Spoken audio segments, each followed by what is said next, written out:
Matt? I'm gonna take this jacket off and do this. Small venue, but it's okay.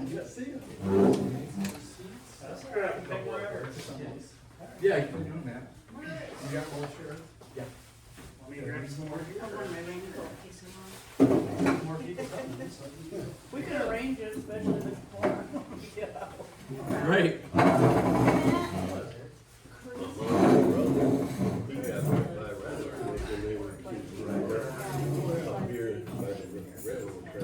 Look all around, it's nice. There, I'm in Ashford. Somebody's killed the tree. Everybody else. All right. There, I'm Matt. Daniel. Emily. How are you doing, Tony? Terry took one from me. so Yeah, I- grab whatever you need. Okay. I made 10 copies. Somebody sent in one of these? I think I got a seat right here, but next to me. Okay.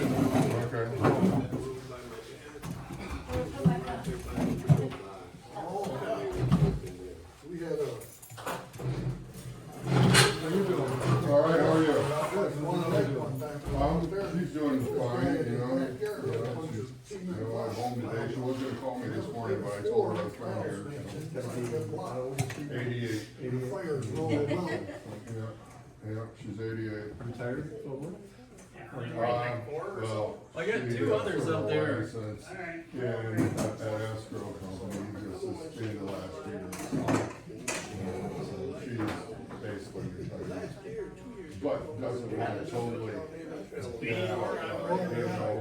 She's got trouble in the world. No, being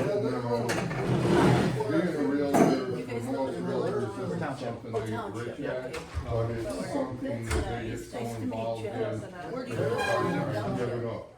Yeah, one of the brokers has been doing it since we're 18, you know, 67. I asked him if he was gonna retire ever, and he said no, because he didn't do anything else, he knew nothing else to do.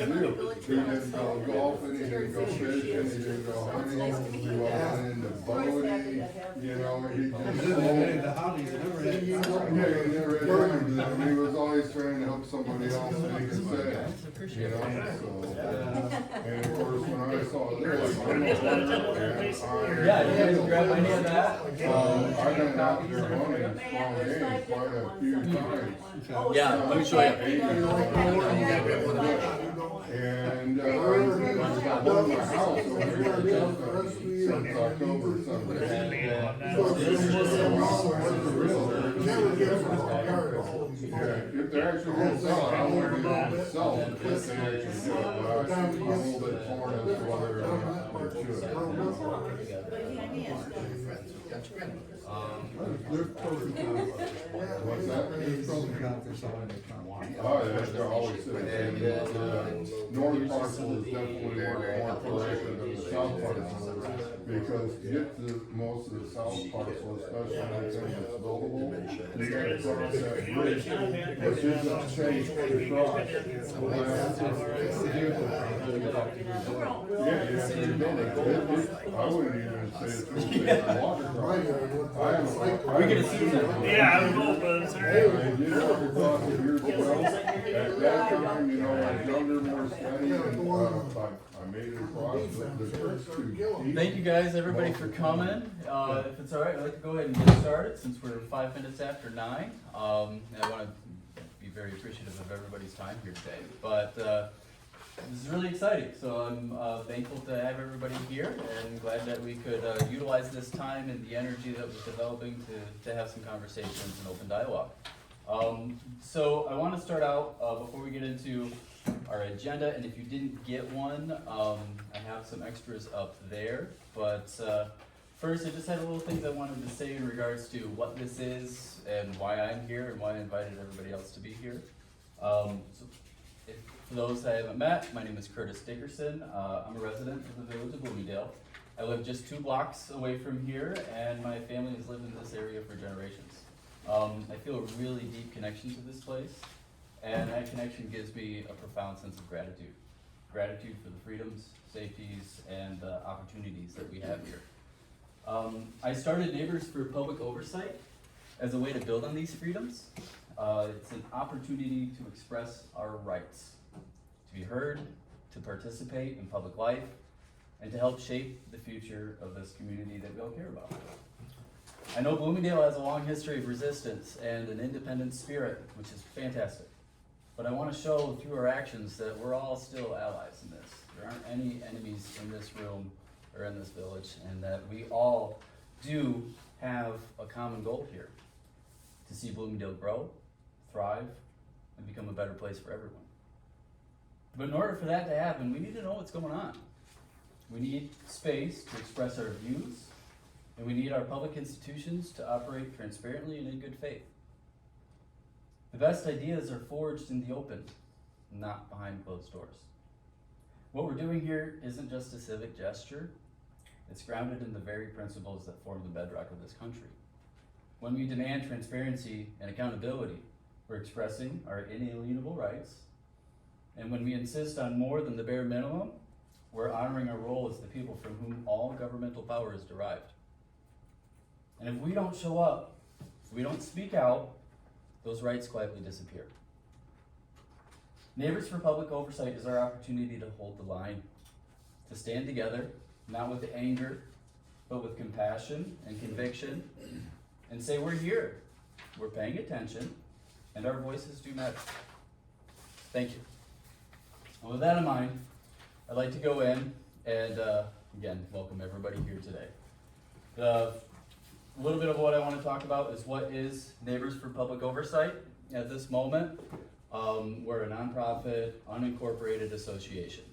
We're not handling any money, we're not paying for anything. Every service that we utilize is free, and we're operating completely off of volunteer labor.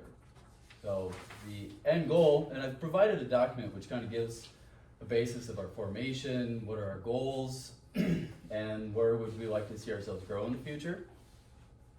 But to break that down really simply, I don't want to waste a bunch of you guys' time going over each nitty-gritty detail, that's why I supplied the handouts. But we want to help promote transparency and accountability. Myself, I'm witnessing even in my own generation, nobody's involved. I'm consistently the youngest person by multiple decades in any one of these meetings, and I'd like to see that change. Because, generations move on, and if there isn't somebody else there to keep up the work, when do we start? And I think that starts with, what can I do? Well, I can help connect these dots between what we have going on here and a generation that is focused on technological innovations. So recording the meetings, posting them up on YouTube. And so that all these people can be a part of it, so they can see it. If there's things that affect somebody, they can know about it, they can speak out. And that doesn't mean that your way is gonna be followed, but you've done your right. You've exercised that ability to communicate and say, hey, this affects me. And you might find other voices that it affects as well. And then you might find that there's a consensus in regards to a movement that's happening within your own place. That would not have been possible if there wasn't that opportunity for discourse. So that's all that NPO is looking to do. We want to be an ally to the village and to the township. We want to be a means through which you can communicate to the residents of this area. Hey, can we get input? We've got things that we're working on. It would feel really good if we had some public input. Hey, how can we help with that? Because you guys are already doing a lot. The bare minimum is a lot. And it is a service to be on that council. It is a service that we are incredibly thankful for, and we want to help support.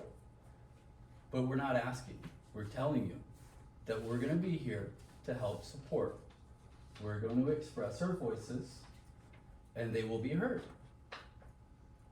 And then decide what you wanna decide from there. That's all we ask. So that's all I have to say in regards to what NPO is. It's going to be a evolving thing. Eventually, we would like to set up a board of directors. We'd like to get I have drafts for bylaws, but I need a 3-party board before I can get started, and I don't have that yet because it's just me volunteering. There are some important aspects of the bylaws that I'd like to communicate to you right now. If we do develop this into a growing thing, elected officials are not allowed to have any decision-making power of the oversight group. You're welcome to volunteer, you're welcome to be involved, but we need to maintain and keep separate any potential conflicts of interest. Our goal is to oversee the elected officials in those offices, but no elected official will ever hold any decision-making part in NPO. No director positions, nothing like that as this develops, and I'll make sure that that maintains, and that this is always an opportunity for the residents and the audience to speak up. And so expressing that right now, and we will be recording all of our meetings here as well. I want to maintain that everything NPO does will be 100% completely transparent. Can I record as well? Absolutely, I encourage you to. I think that's something that we should all start doing, honestly, just in I just today's. bring paper for notes. Oh, no, please. And we will make this recording available online, and, as well as the agenda. I would like to be posting these agendas in a week in advance of these meetings, but this was kind of a last minute thing. So that's just something in regards to that. Now, another thing is, I've been doing a lot of work with some other volunteer help, providing some information this month, and we've released a March press release. We will be doing continual press releases at the end of every month. These press releases will be available at these meetings, and then after the meetings, they will be sent out to the village office, the township office, and our local county commissioner, so that everybody is aware of the things that are going on in honor of full transparency. Yeah, that's all I have.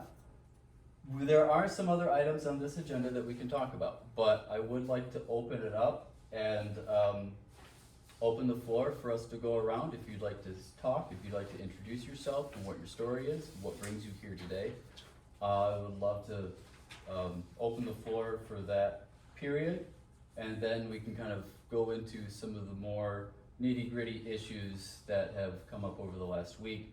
I think might be prudent to discuss in an open dialogue.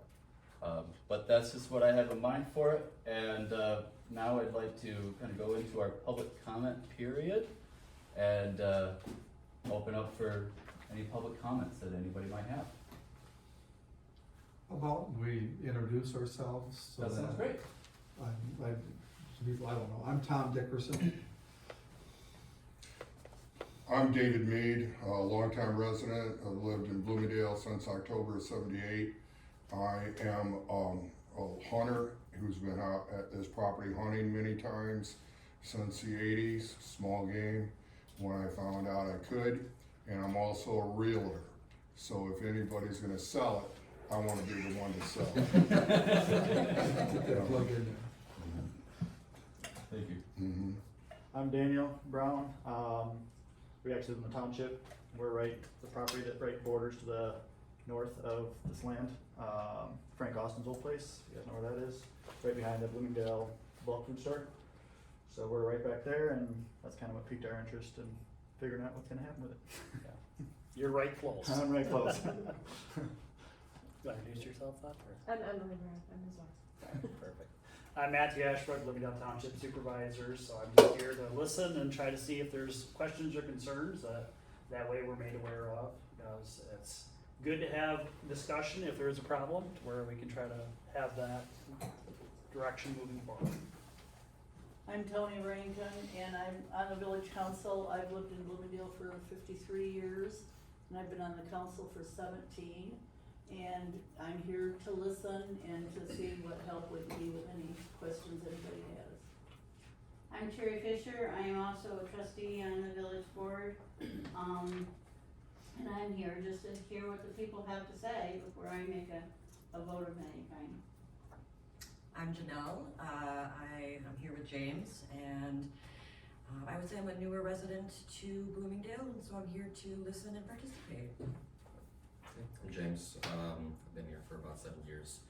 It's my understanding that this town used to be much more flourishing than it currently is, and I'm interested in seeing how I can help to make that happen again. Jim Johnson, I've been here for about 38 years. That's about it. Been a resident of the village. I'm Nick Rankin, and I've been here 53 years, and I'm here to listen. That's it. Thank you. Thank you, everybody. I appreciate it. I guess there's some items I think that are on some people's minds, if we'd like to open up the floor for that. I think, sounds like what's brought most people here today is the, I'll just say the vacant village land question. In regards to, what are the intentions, what, is the goal, and, an opportunity for anybody here who has something to say in regards to that subject, so that, these trustees can also take it back. David, please. Well, being a realtor, I looked this up and a few things. You know, I have the parcel numbers, the one that's closer to County Road 388. I got the parcel number if you want it. The county says it's 78.95 acres, and it is both lowland and highland. It's largely wooded. There's a large number of sites you could build houses with walkout basements that are on the north side of the creek, but there's also a lot of lowland. It's definitely worth more than the other parcel, which is 39.24 acres, which I think is predominantly south of the creek. There's 2 access points that I'm aware of to get across the creek. One of them is not very safe. It's the old bridge on 44th Street, which is difficult to cross. You need good balance. And then the other one's a tube over towards the east end that's relatively easy to get to. The only parts of these properties I've never ever been to small game hunting is the very southeast part of the south lot. I've never been there. If somebody was to sell this, a survey is going to be required by nearly every title company out there, a stake survey. And this place gets to be quite a jungle once the green starts coming. So you're going to want to not just put in stakes, or you're going to also want to put in something big, you know, like a post, and put real heavy flagging on it. It's going to be very rare that a buyer is going to want to buy this property and not walk all of it. So I would suggest doing something to make it safer to get across the bridge on 44th Street if you do put it up for sale, because it's not very often that this creek is low enough that you can get across it with knee boots, and very few people have hip boots. And it would be quite a fall to fall from that bridge. So, and you know, that's what I've got on that. You know, I'm a little torn on whether to sell this. It's been nice to go out there small game hunting over all these years. In the 80s, I shot partridges, woodcock, and rabbit out there. Of late, it's been hard to even find a rabbit. And I haven't been going deer hunting out there because I know others do. And I've got other places to go deer hunting. So, you know, I don't know why this now, after all these years, has come up that we need to sell this. I mean, it is an asset for the village, and so I'm a little bit torn as to whether we should sell it or not. I mean, if it's gonna really save the village a ton of money on the sewer, I mean, this is pretty valuable stuff. I mean, I think the north parcel might be worth a little bit shy of 400, and the south parcel might be worth a little bit more than 100. You know, and of course the south parcel, if one of the neighbors bought it, they wouldn't have to worry as much about the access, because they could get to it. So they're definitely the most likely buyers. And I don't know if this has come about because one of them is trying to purchase it, or if something else is going on here other than the village needs money. So I guess the village have to explain that to me. Thanks, David. Question, so you're looking at it as a development value for Right. residential homes, because that's really the only value the property has anymore, is how much can it be developed? More or less it's farmland, but this isn't really that much. It could be farmland. It's heavily wooded. When I first went out there in the 80s, much of the north was a weed field, but it's become a woods. Well, it used to all be farmed, I can remember when it was open, I go back that far. And my father-in-law used to actually farm back there. There used to be a landlocked parcel on the other side of the bridge. That's why 44th was kept open and not completely closed. Is that still the case, or is, I understand that parcel is bought by the Amish? Do they have access from, Yes, the vendor they're, youth camp road now? What's his last name now? So that's no longer They're still- stands, that yes. has to be open. Those big steel buildings, he owns kind of a weaving weird Easement. property. No, he owns a whole little, it's like 300-foot wide section that connects his property all the way back to, he owns back to that next road south there. There are also on that north parcel used to be landfill, township for years. You know, that was before, you know, the stations of anything that you brought there went in there, paint. We don't know what's in there, and that's quite, so how does that affect the value? That could be a and negative effect. How about the village liability? Well, you have to disclose it, and they would have to accept the disclosure, and as is, you would need to give them the right to inspect it, and so if they accepted it as it was, had the right to inspect it and either perform their inspections or pass on it, it would, I believe it would clear the So the village could legally get out from being liable forever. I think so. I mean, you need to talk to an attorney to be sure, but, you know, if the buyer accepts it as is, and after all their inspections, it should be clear. I went out there with the brownfield people. Tom Barzak and I did probably 12, 15 years ago. And they claimed that it did not qualify for anything to do with brownfield cleanup. Cause we did check on that at one So time. the village believes it's safe to do I that. don't know that we believe it's safe, but I can just tell you that the brownfield group did not feel that it was anything that they would be interested in Spending money. spending money on, yeah. Mostly back there right now is just like heaps of tires and Mm-hmm. old scrap metal and all sorts of just plastic piles of garbage and whatnot.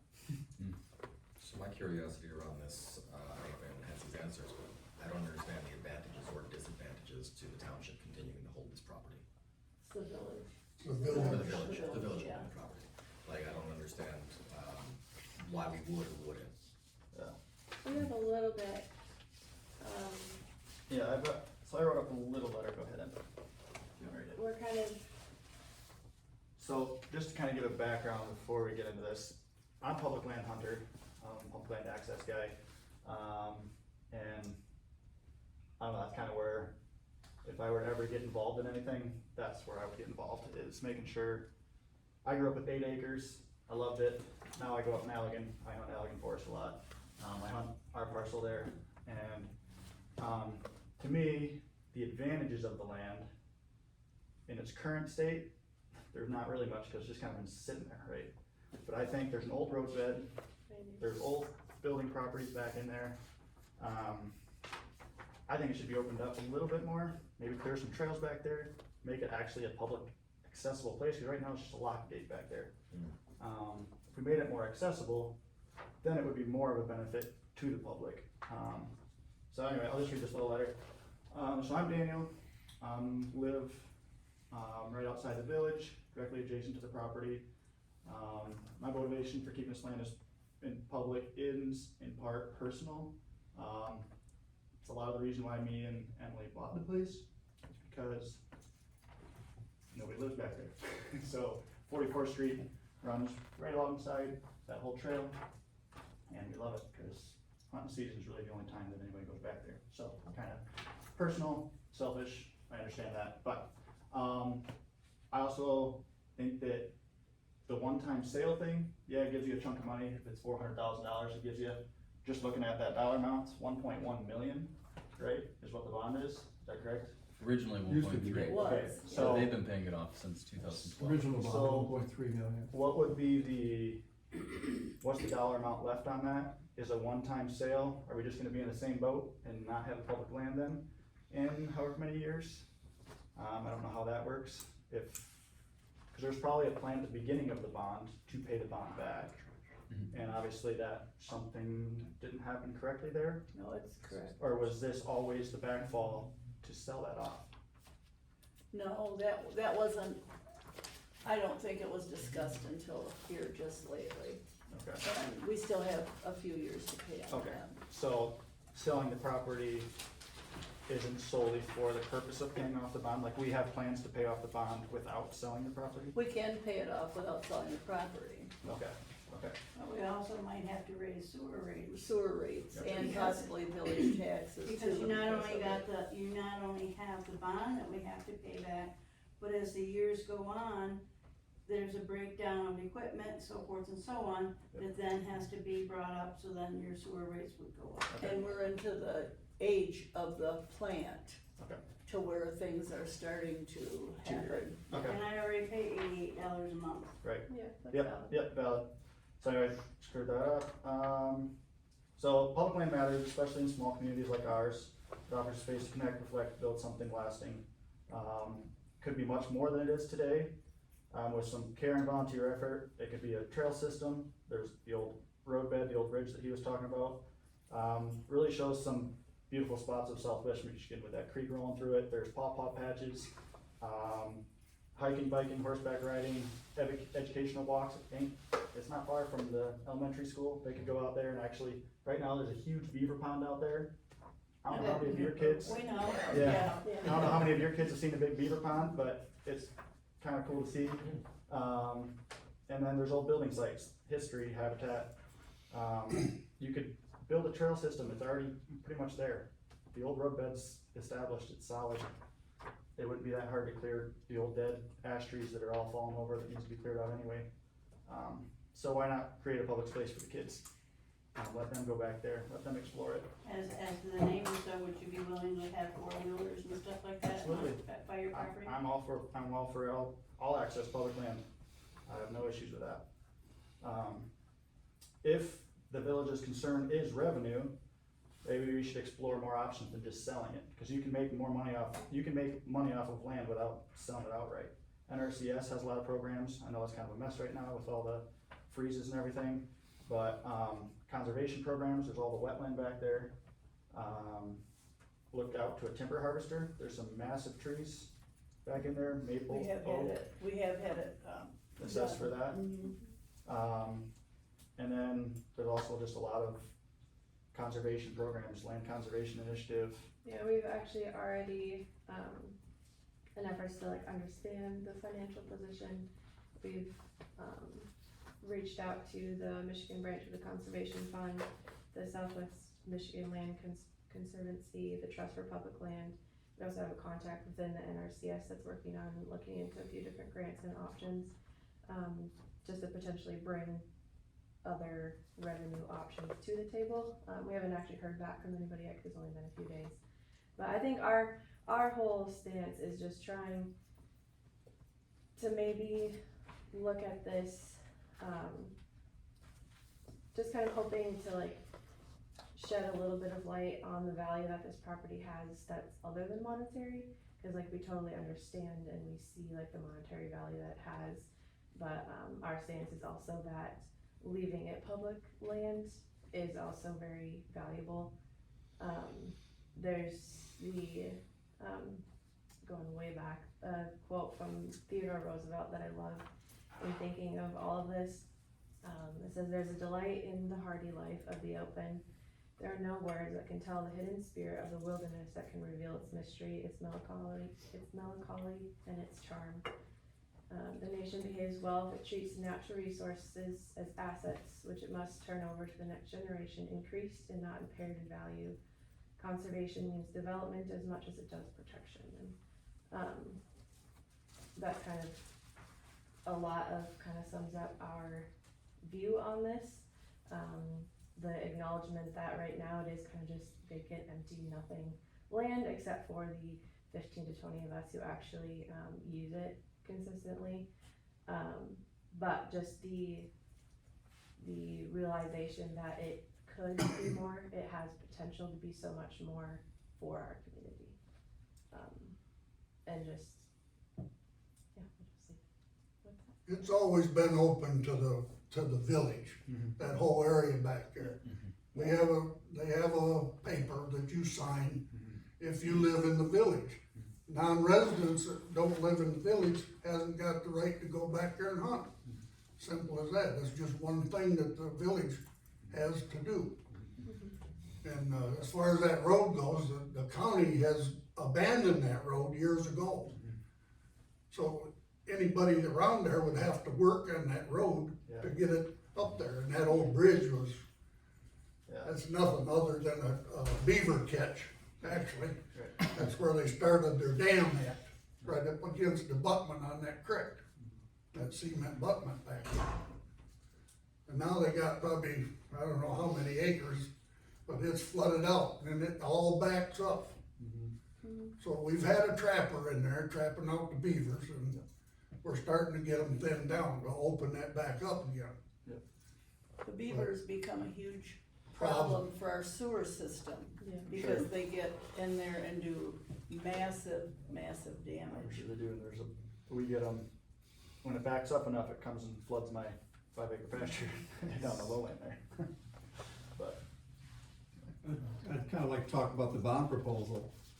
I didn't know we were supposed, but I'm also a village trustee. I live in town, and my family, actually, I'm a 5th generation Haven, so we've been here forever. The first bond proposal the village took, or first bond they took out, was for the first sewer system back in '68. And that was the old system where you had a pond and you irrigated, that had been declared illegal by the state.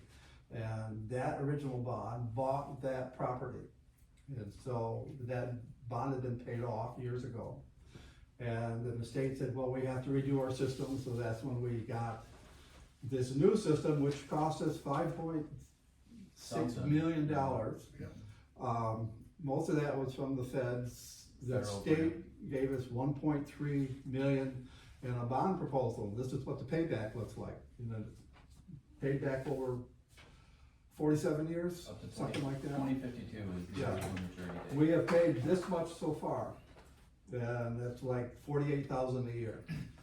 But the ordinance that governs this is 25-150, which is actually the contract between the village corporate and the state of Michigan, or the bondholder, says that we can also make payments from the bottom up, which is the least amount of interest. And we have done that. And the only reason we have done that is because we had an industry out there, the blueberry plant, that was paying us $73,000 because they were processing berries. So that happened until they stopped doing that. But we took that extra money and paid from the bottom up. To the point where we have roughly in the principal amount, $465,000 left on principal. That's not including the interest. So that's where we sit with this. The proposal to sell this property is to pay off that 465, because we were able to make these payments down here without paying interest, just on the principal, which is great. It's nice. Problem is, 25-150 restricts us on how we can make those payments. We cannot sell public property to make that payment. It tells us that in 25, it's actually two parts.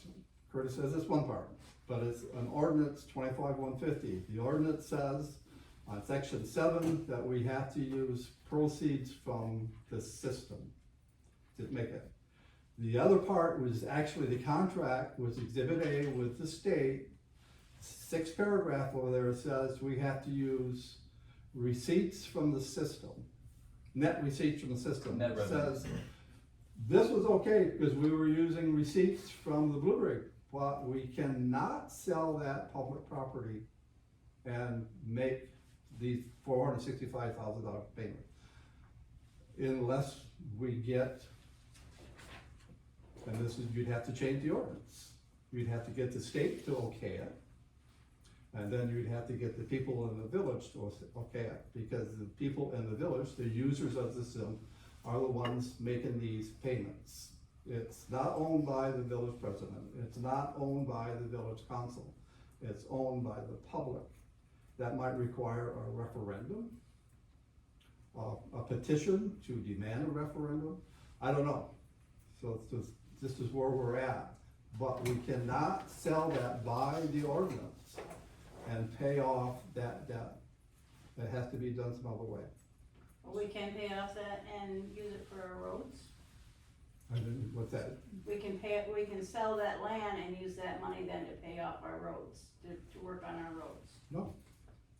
The We can't use that money to pay off the, She's talking about roads. See, the village could No. sell the land and No. then use it for other expenses, is that? general fund and sewer fund have to be by law separated. Any money that's generated in our system has to be kept separate from our general fund. Has that been happening in the last 10 years? That's a question mark. Because, I haven't been here. because looking at the records that the state has for the last 10 years, it's a little fuzzy how things were done. But as a rule, by state law, those funds have to be kept separate. Yeah, but I'm Because, not talking about sewer, I'm talking about selling that property. no, because the property is paid for by the users of the system. It wasn't paid for by the general public. My opinion, that it wasn't paid for by the general public. What a lawyer might say, I don't know, it might be different, that is it public property for the whole, not everybody in the village is tied up to the sewer system. So you have the general public and you have users of the system. If you could produce waste, sewage in the village, you are required by the first ordinance we have to hook up to the system. You become a user of the system. And your fees have paid for this system. So that's a gray area as far as I'm concerned. From what I just heard you say, this property is nowhere near ready to be sold. You have to get approval from the state, and you have to get approval from the village residents before it can be sold. So it's nowhere near ready to go for sale. Well, if you do an AI search, you get a whole ream of stuff, and a lot of that was put on Facebook. Yeah. To sell public property is not, any public property is not an easy thing to do. You just can't go to the realtor and say, hey, list this. It would probably have to go up for bid. And it'd be advertised as bids, highest bid takes it, or the right to refuse any bids. That's up to the village. You just can't list it with a realtor. That much I know. Possibly, like I said, might need to have the referendum. Who votes in that referendum is a question. Is it just users of the system? Curtis and I disagree on this, or is the general public? I think it's whoever's paid for it should have the right. So that'd be a restricted vote. It would be a one-day vote. I asked the clerk, do we have to have this for 8 days? No, it's not a state law. This is a local election, so it'd be, a referendum would be a one-day event. So as it stands, as far as I can see, by the ordinance, we can't sell that property to pay off the bond. What ordinance did you say that was under? It's 25-150, so there's 25-100 and then 25-150, and 150, I have it here if you wanna look at it later, but it's section 7 in the ordinance, it says that, and then there's exhibit A, which is the actual contract with the state, in line paragraph 6, so only receipts from the system, which means the sewer system. and MPO is working on creating a online page where we can upload digital formats of all these documents. So the 25-100, 25-150, and any other ordinance information from the village and township we can get our hands on, we're gonna start making that publicly available via digital PDFs, where you can download it, look at it, where you bring up questions, inconsistencies, any of those types of items. We wanna make that. I'm the ordinance chairman. Yes, So that's right. I wanna go home and look in my book to find out what he's saying. If you need digital Terry, I can copies, show you right after if you wanna look, I'll show you exactly where it says that, so. but if you would like digital copies, let me know. I've scanned everything in, and that helps. It makes it a lot easier. Be happy to share that. There's something I wanted to add just in regards to that. What I would like to see, because myself personally, I don't have an agenda in regards to the sale of the land. I wanna see what the plan is. And I personally felt like it wasn't being disclosed enough to get enough of a public opinion about what we wanna do with this land. And there was a fear that a vote was gonna get pushed through to sell it based upon the vague wording on the public notice. And it was kind of like, whoa, you know, what's the plan? What land is being sold? As a trustee though, I didn't take it that we were going to be voting on that at So- that meeting. I hear that. I heard that we were going to be discussing the projections of the sheet that we were given with all the realtors and that, and we were gonna talk about the pros and cons before any vote or anything was gonna take place. And I Just, totally we wanted to understand get a that. cost analysis of what it might be worth. I thought that's what Mhm. we were trying to Yeah, right. do, so that we had some idea, if we did Mhm. talk more about it, that we would know. And that's really good to hear. And I appreciate you guys saying that, because all we got was the public notice. And the public notice said, discussion and vote on the sale of land, the vacant village land, that's all we got. So in that vagueness, it was our duty to speak up and say, whoa, what? We need more information before anything is conducted. And the reason I wanted to take advantage of the momentum and continue this meeting today was so that that opportunity is presented. I'm a little bit disappointed that the meeting was canceled, because it was an opportunity for everybody here to be able to discuss it. Except for that we had issues because we have one leaving for Italy today, we have another member that is leaving on a cruise in the next day or two. And then we had our president who was out on a business trip and couldn't make it back. So That's that was the understandable. reason, that was the reason We're that. not, we're not trying to do anything behind anybody's Underhanded, back, we're, you know, and our meetings, our village council meetings Are are the third Tuesday of every month, and, you know, we love to have people come to them, and we don't have people, we have Matthew, you know, and, I mean, and now Curtis. Yeah. But I mean, you know, that's what we like, we would rather have more of an audience, so that there aren't questions out there, Mhm. and you know what we're voting on, and possibly why. And I agree with you guys. I wanna see the same thing, and that's why I'm trying to help, bridge that gap a little bit. I think if we encourage more of this discussion where people are more comfortable, then it'll bring them into the room, which I would love to see. I will remind, the library has this room, reserved at 10:30, so I just wanna be. At 10:30? At 10:30. We're technically up until 10, but, yeah, Melanie said, we just gotta make sure the space is all set up for the library, and I don't wanna push them out, so. I think the optics of what the village does and how they present themselves, as you can see in the last Facebook, that it did not look good, that all of a sudden, the meeting was canceled, and it started a lot of talk, well, what are they afraid of? Why are they afraid of having this meeting?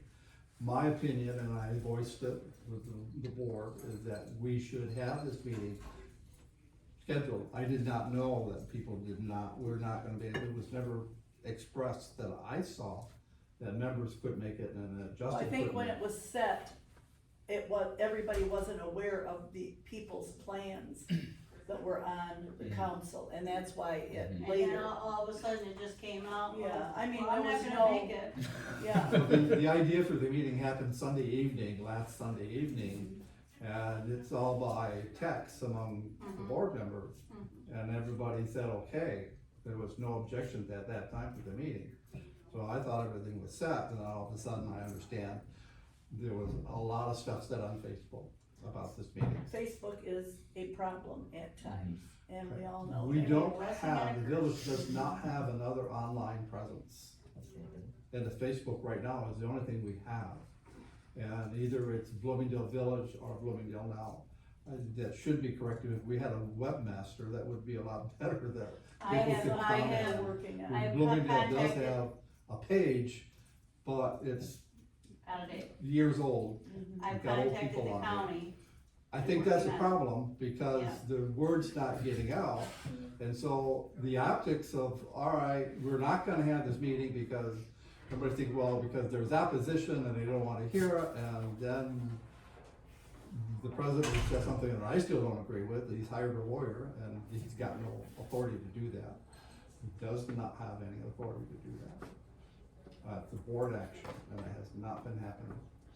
There was no board vote to engage an attorney to draw up anything, and I think that's a problem. That, to me, is like, all right, you're getting a cart before the horse.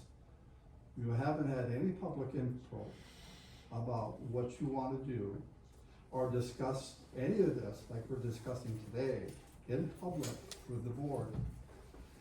And then, I've already engaged the lawyer to write up papers. What are you doing? We're not That- writing that them up on breaks- the issue we're that here for breaks- today though, Tom. We're not- We're here to discuss the selling of the land. Land. The lawyer, that is not the issue with the lawyer, and we know it, you do too. It's just, It's an issue with You me. know, kind of tying all these issues together and probably segueing into the next section, if these public meetings are all recorded and automatically transcribed in a searchable, singular place that is a place of truth rather than Facebook, which is a place of opinion. A lot of these things would really be very readily resolved. And it would, there's a lot of technology out there that will automatically do the captioning and transcription of these things, which would make all of these issues and discussions really searchable by anybody who is concerned with the matters, and would be, the public record would be in fact that, a record. well, the problem is that we don't have a website. While that's We true, have a web page. that can go directly to the village's Facebook page, and that could serve, because all we really need is a specific record of what has occurred, and it doesn't have to be more complicated than that. It could simply be, these are uploaded to a public website for the public to see, and we can then add on things but those, as you've noted, are hindrances. They're holding us back from being able, we've gotta find this person to get this technology in place. These public services are already available, the meetings are already happening, the technology is literally in all our pockets, and so it's a very achievable thing to do. It just is gonna take a little bit of effort to do it. Right. Well, something that I'd like to say is, if there is we can acknowledge that a lack of a website is kind of hindering us in some ways. It's been noted that it's hindered us in getting some grant proposals because we don't have a website. The information that's on the county's website for us is out of date, and there's issues with trying to get that updated, I understand, for many years, from what I understand. I myself personally have years of experience in web design. As part of NPO, we would be happy to work with the village and help you guys design a website free of cost. You pay for the hosting fees, we'll make the website, we'll hand it over. What kind of fees are hosting fees? I mean, It's what- like your domain, Like what does something like that cost? $12 a year. What? Well, it's about $300 a year. The $12 a month, $300 a year for your whole, the website hosting and then your domain. Okay. And we can, get some quotes for you guys on what that would cost, just for basic, and it kind of fluctuates based upon what your domain is. But we would be happy to, provide that service to the village and then hand over, the website to your clerk so that you have the means to upload, the meeting minutes, the agendas ahead of time, meeting notices. We can have accurate, listing of who the trustees are. So that's part of our problem, is our village board is all 60 years and above. I know, Never yeah, used it. absolutely. So we don't have that technology Yeah. behind us. And the county does offer that also. But it just takes, But it's, they got a lot to it's- do. I've got a couple of emails to some guy and I'm not getting much in the line of response back, so it may take a visit to go up there and see if I can't personally sit down with him. Well, and this is some of what we would like to provide. We wanna be an ally to you guys. We all share the same goal. We want to make this place better. How can we help? If there's a need, let Bring us know. some business. Huh? Bring in some business. Yeah, absolutely. Well, and I think that's important. And then the other aspect that I just wanted to touch on in regards to the sale of the land, the potentiality of having to increase sewer rates and all that type of stuff, and like we wanna sell this land to pay for this stuff. What I'm asking for personally is a plan. Okay, what is going on with our financial records to where we need to justify raising the rates? Because I've gone through the F-65 filings that are done with the Department of Treasury, and there's no breakdown. There's no breakdown. We have no breakdown according to the ordinances that were set forth back in 2012. And we can't see what the capital expenditures were, we can't see what employee rates were, we can't see what money went into repair versus future investment, we can't see any of that stuff. So to me, the justification, well, that we need to raise more rates, prove it. Give me the information. Let's go through the financial information, say, okay, where are we actually? What do we have in these accounts? What is set up for what? What do we have for capital improvements? We have the asset management plans that tell us in so many years you'll have to do X amount of improvements that cost X amount of dollars. We have the way to plan ahead for that. And we have the whole bond system and the repayment structure that was graciously set up by the state for us to where it could be handled. But when you go back and you actually look at our balance sheets and our profit and loss over the last 10, 12 years, yeah, we've been paying additional, but we've been paying additional even into years where we had a deficit. And then we're being told that, well, we don't have enough money, so we need to sell this to pay for the thing. Well, Who told you that? but it's been discussed at the last meetings, is that we don't have enough money coming in. Nobody said anything about selling that land. They was just inquiring about what it would be worth. That's it. It was Nobody dis- said a damn word about it. It was discussed in the March 18th meeting about the sale of the land to pay off the sewer bond, or otherwise we would have to raise rates. That is recorded and it's on video. Yeah, okay. The village sewer system and the payments, we're way under budget. We are not having trouble making our payments. We had a budget for like 150, I think our last cost was like 79,000. We're doing very well. We have no trouble. We do not need to sell this property to keep operating our sewer system. We can pay it off over time easily. My problem is that I see this as a short-term sale that's not needed. When we have a piece of property that from 2 years ago was appreciated $1,000 an acre, who knows what it's gonna be in 10 years. We might need that property in the future if we have to do $500,000 worth of repairs. The report you're talking about, we might have to dredge out the one pond, if that gets too full, that's our first pond, or smaller pond. We have, number one, by your house, pump system there, that might have to be rebuilt, that's gonna be $200,000 plus. All the report talks about $500,000 of maintenance costs over the next 20 years in the center of the village, the bill system. Where is that money coming from? And I'd hate to see a short-term sale if we could hold on to this property to help not pay off the debt, but maybe pay some of our future costs. Otherwise, if we're looking at some of these big spends, we're talking about another bond that we're gonna have to go for, because we aren't gonna have the money. If we have a major expense.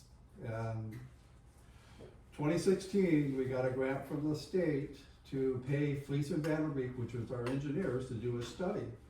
And they went through both our storm system and our sewer system and analyzed it, and then made a big chart of everything we have from here in the city to down at the plant. What is the lifetime of that particular piece or the object? And then that's been how many years ago? 10 years ago. A lot of those things we've already fixed. A lot of them are coming due that we're gonna have to have the money to pay for. And I just hate to see us use this asset up now when we don't need to. If they sold that though, wouldn't that be a pretty good chunk of taxes coming into the village? I mean, if someone bought it over 100 and some acres, that'd be a pretty good yearly hunk of money coming in. Most of it would go into the village township. limits. Oh, okay. Oh, 'cause that was- I'm talking about development. No, he's talking about bringing taxes in the village, but I think this might be located in the township. It is. It would all be So it'd be the Yeah. township that would get taxed. Yeah. Some of it would come to the village, but most of Yeah. it would go to the Maybe town. like 20 acres, I think I drew the line on Onyx, it's like Well, 20 it acres. helped would the go to village. township. That's all in the village, so Yeah. Maybe we could get some street. it doesn't help the village at all right now as far as. Yeah, like I say, though, it'd help the township. Yeah. So I'd like to say a couple things. So Baby Township, we are separate. We're gonna try to stay separate on a situation like this. We're willing to help what we can. I think for reference though, we need to look at a couple things. Number one, you're talking about restrictions on funding, so I think that does have to be clear on what needs to be done and what is actually done there. For reference, I've been at several of the meetings. I think the discussion among the board was that they were looking at doing hunting leases and having property owner, people come out and sign for village residents. And then it was brought up at a board meeting of, what's the possibility of selling this? And so it was brought up to the board and they made a decision to start exploring the possibility of selling the property.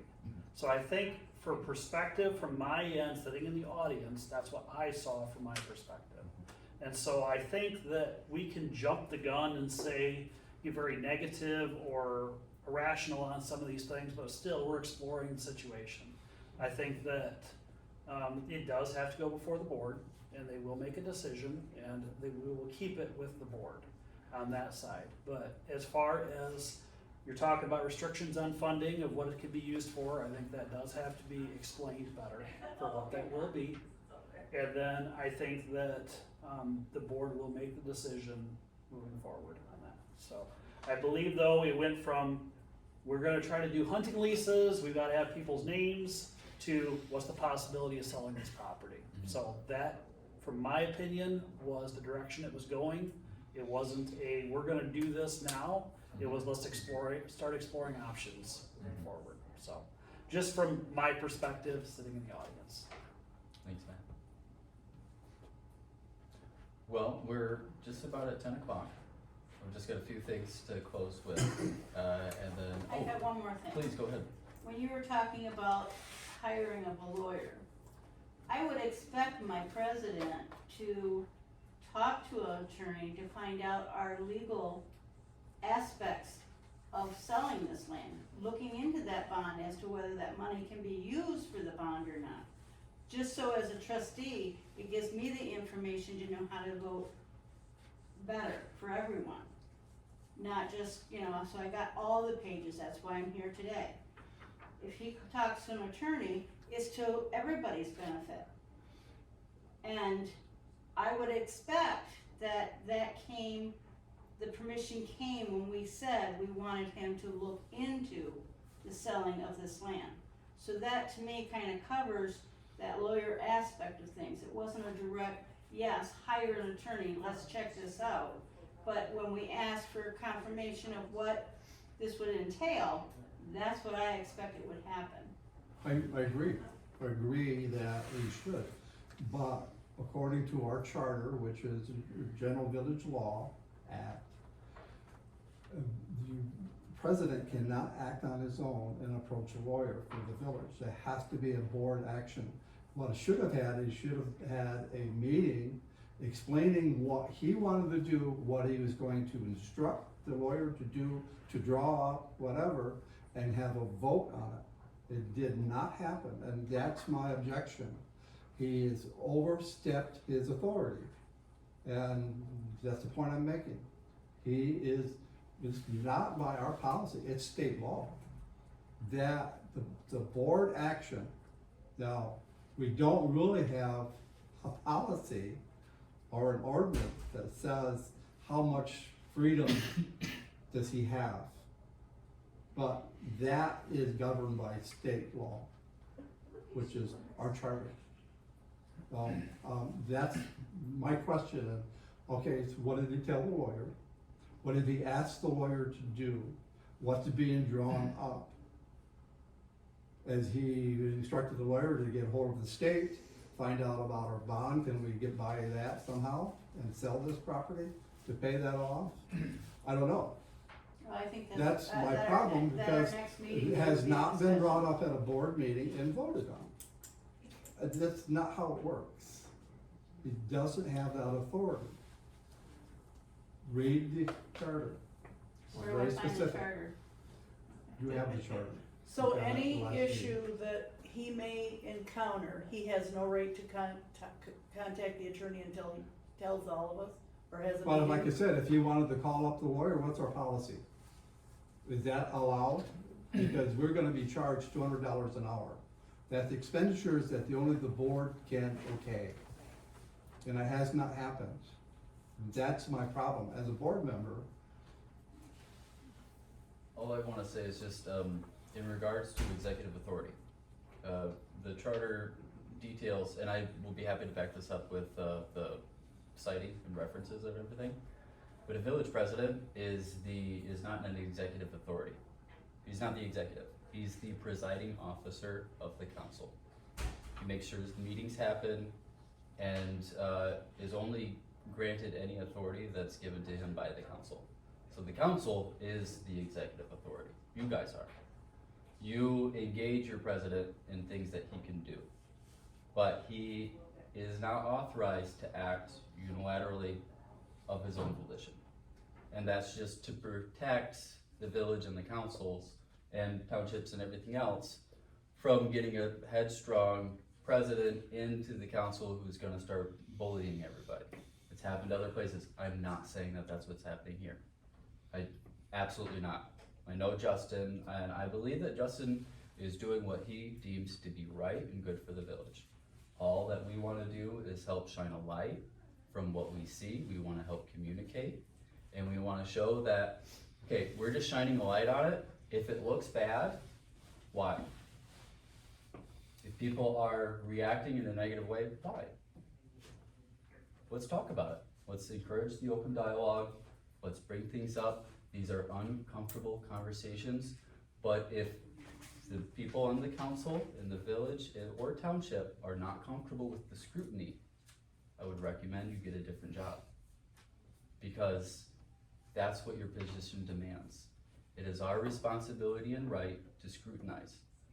It is nothing against anybody personally. It is an exercise of our rights. That is all.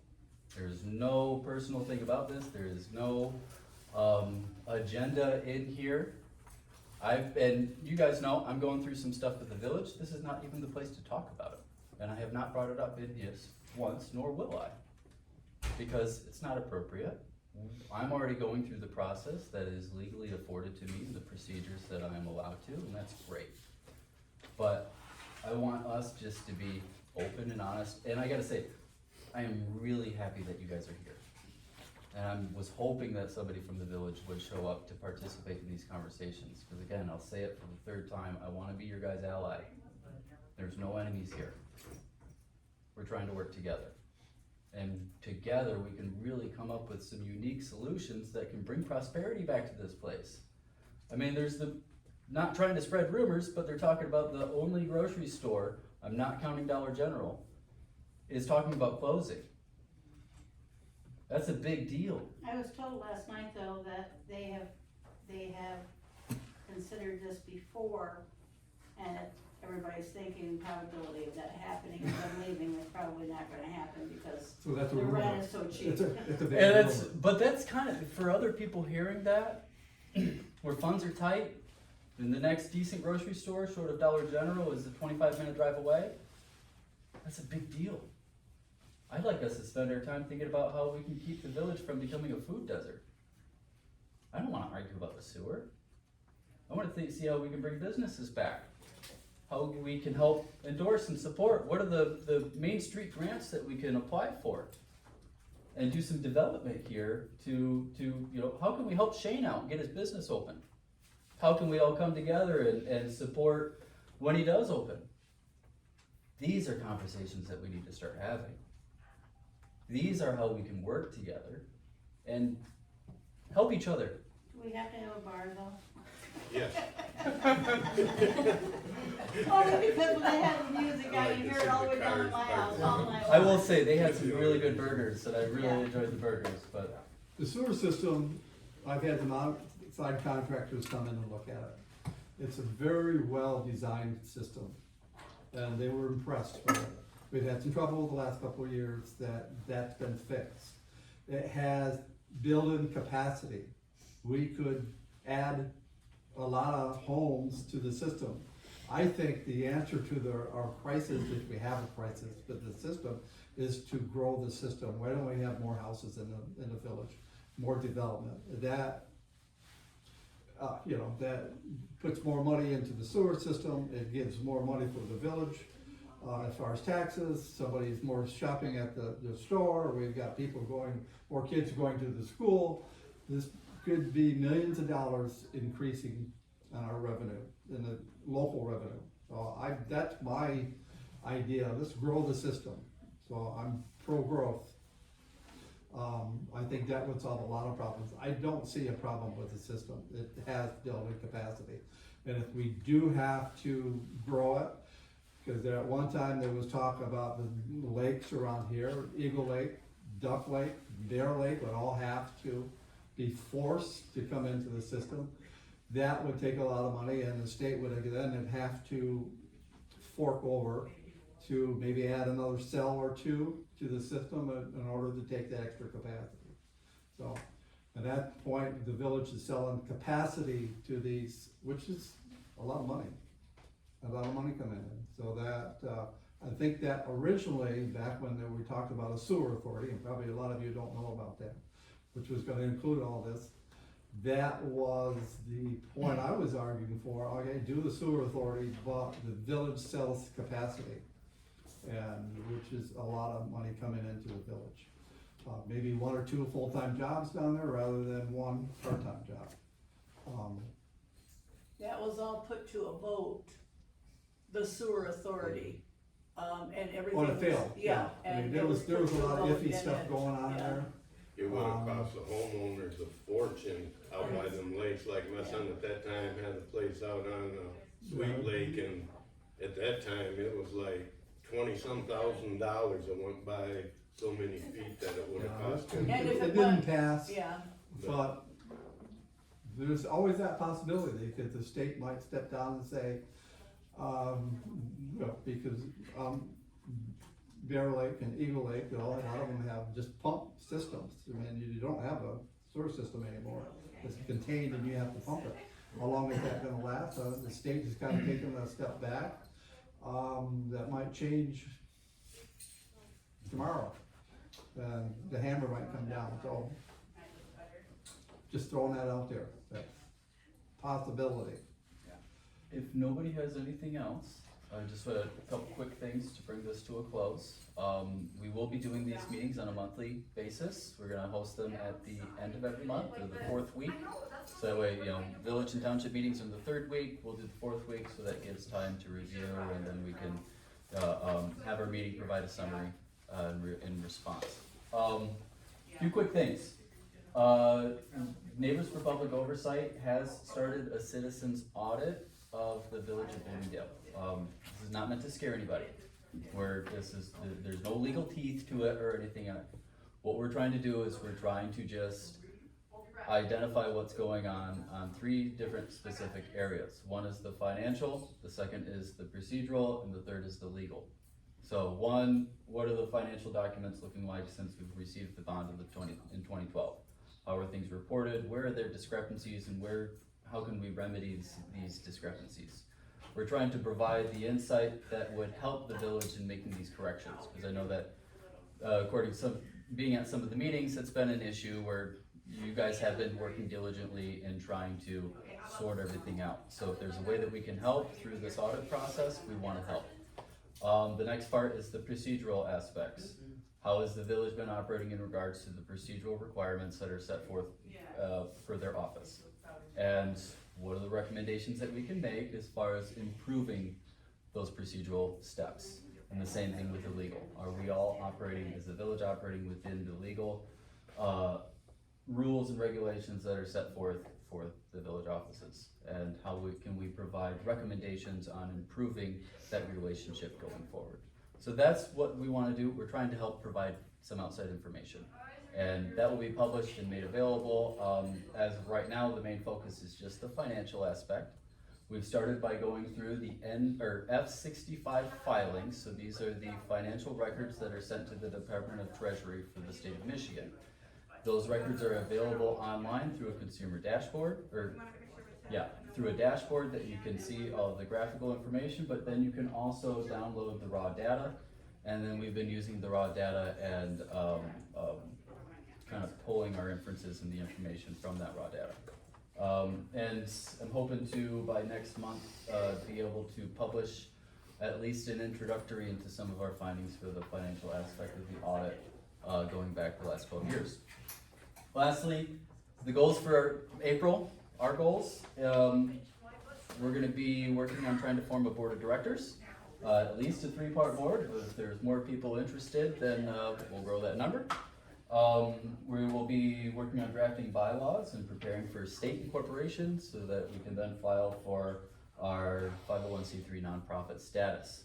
The goal behind that is we want to try to get funding in so that we can hire public certified accountants, we can hire lawyers, we can pay for FOIA costs, all this stuff, so that we can kind of take it a next step further to get more outside input into what we're doing. We don't want to operate within a vacuum, and we don't know everything. So the more information that we can get from the outside, that will help greatly. And once we do get our 501c3 status and we start receiving donations and everything, there will be 100% complete transparency from every penny going in and out of the MPO. The other aspect of it is we're going to be continuing the financial audit work this month. We will be at the April Village and Township meetings to record and publish those meetings. I apologize that we did not get the March Township meeting recorded. My charger was not working right before the thing, and I had a dead device, so I was unable to record the bumping, because it was a big meeting. But we will, I'll be getting with the township clerk, we'll get some, the meeting minutes and agenda, and we'll at least get those posted, so that if there's any additional information that, the public would like to comment on, it's there.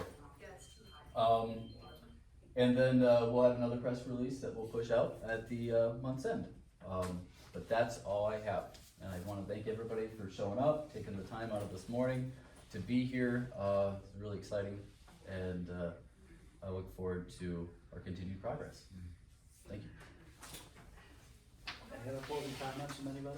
I'd just like to invite everybody again to our village council meetings. We love to have people come. You're always welcome, and there's a third Tuesday of every month You're gonna, at you're 7 gonna bring o'clock. cookies this time? No, you were, no, Ian has, your brother, remember, has that nice lady that lives over there that makes the Oh, best cookies. yes. She can do it. Okay, Put the word in. alright, see what I can do. Yeah, And we'll help you guys promote the meetings as well, we wanna help get. and I think everything Matthew up. probably feels the same way about the township meetings. If you guys are in the township or the village, Well, yeah. that's what I it is, mean, the actual yeah, property, you know. everything around it. Actually, Great, thanks guys, appreciate it. What do we need done with chairs? Well, they had this set up in like a U formation with chairs around it. I don't know if the library did that ahead of time, so it's gonna come back the way I found it. Oh, is that too long? So we pull the tables out and put the chairs behind? Yeah, we'll pull the tables out, put them You in, guys and do the township, then put them back.